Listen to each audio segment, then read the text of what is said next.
Mr. Speaker, seriously speaking, ministers of government should familiarize themselves with the Constitution.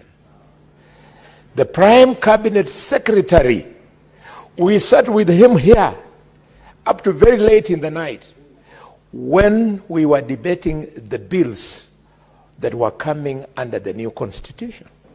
And he knows, and he ought to know, that the Constitution says a person is a citizen by birth if on the day of the person's birth, whether or not that person is born in Kenya, either the mother or the father of the person is a citizen.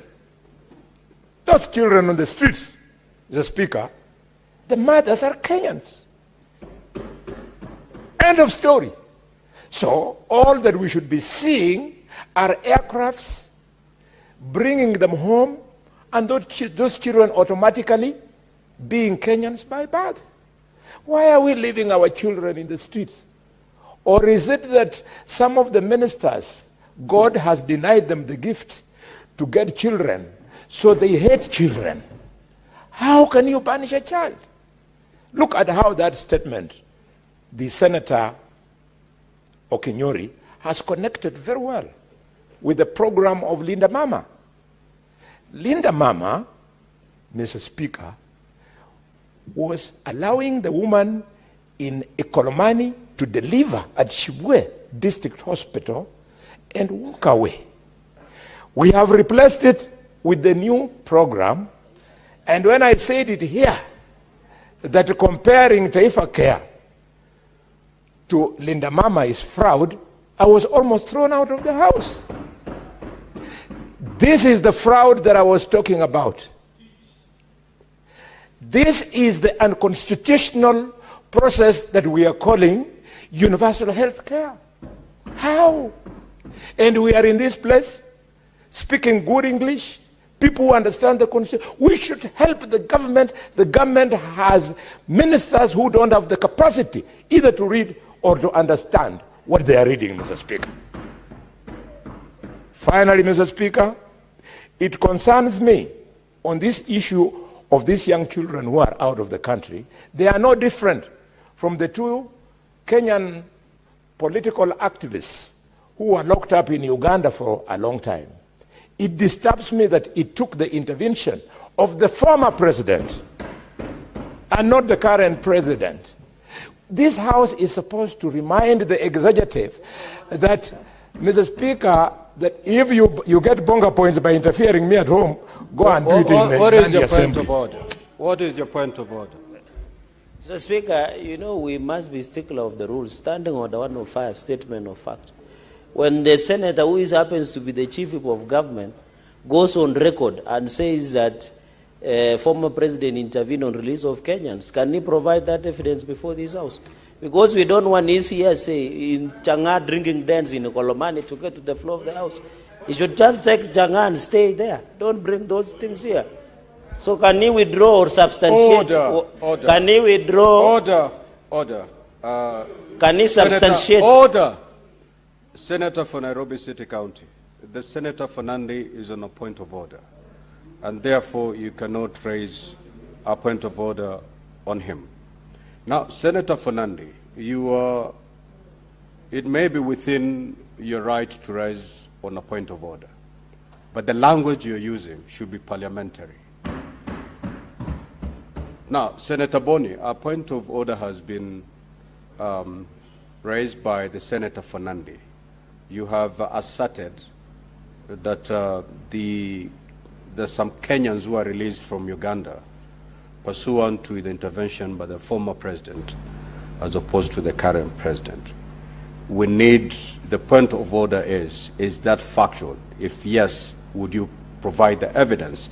If you cannot provide the evidence, you proceed to withdraw and apologize and proceed to conclude your thoughts. Thank you, Mr. Speaker. Mr. Speaker, I like your tone. You should further advise the Senator of Nandi that he is decades away from my experience in parliamentary palace. If he wasn't, he would be knowing that in this parliament, a ruling has been made that a member is not expected to substantiate the obvious. Mr. Speaker, sir, Mr. Speaker, sir, I was saying this with maximum respect. You wait until it is your relative or yourself who has been locked in Uganda. Senator Boni, a point of order has been brought to you after having stated that the former president intervened for the release of 2 Kenyans from Uganda. Is that factual? And if it is, would you produce the evidence? If you can't, withdraw, apologize, and conclude your thoughts. Mr. Speaker, this habit of giving the impression that this floor offers an opportunity for intimidation of a member during debate, it actually negates the freedom of speech in the House and the freedom of speech as enshrined in the Constitution of Kenya. Let me make my point. If the Senator of Nandi is uncomfortable with the factuality of what I'm saying, let him express his discomfort and not hide in a point of order. You think my pedigree is somebody who does not know the difference between Senator 105 and... Senator Boni, order. Order. Order, Senator Boni. You'll be informed after you abide by my ruling. Proceed. I made a ruling on the point of order that had been raised. That point of order has been sustained, and therefore you are to proceed. Now, Senator for Nairobi City County, Senator Sifuna, you'll have a moment to speak. Senator Boni, Senator for Kakamega County, you either proceed to substantiate that allegation or withdraw, apologize, and proceed to conclude your comments. Mr. Speaker, I started this journey in politics at the age of 22.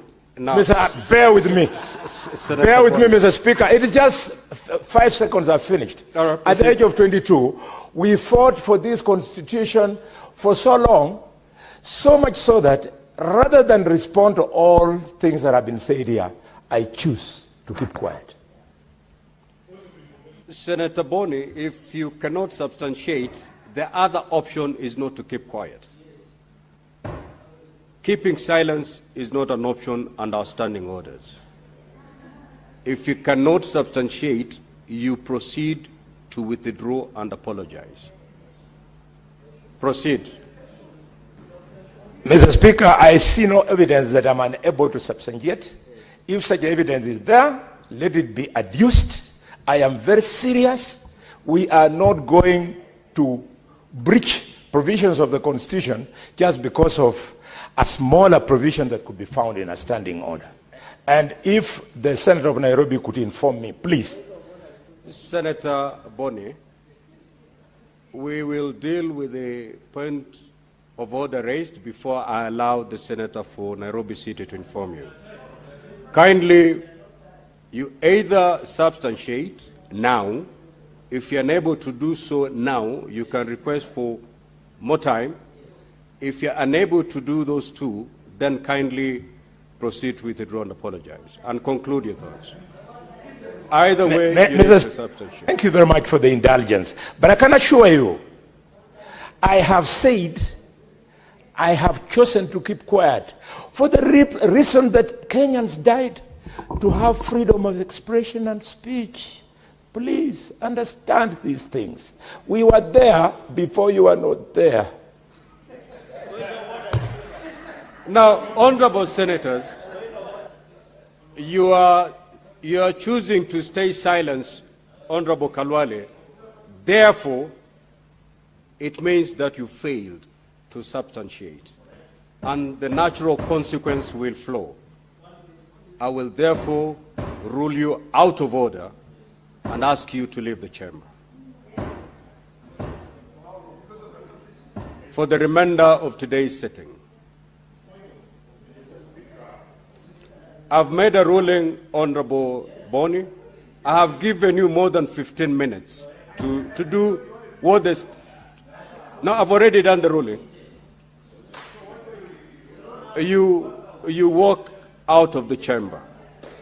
Mr. Speaker, I exactly walk out because I cannot allow this parliament to come up with freedom of speech in this house and freedom of expression in general.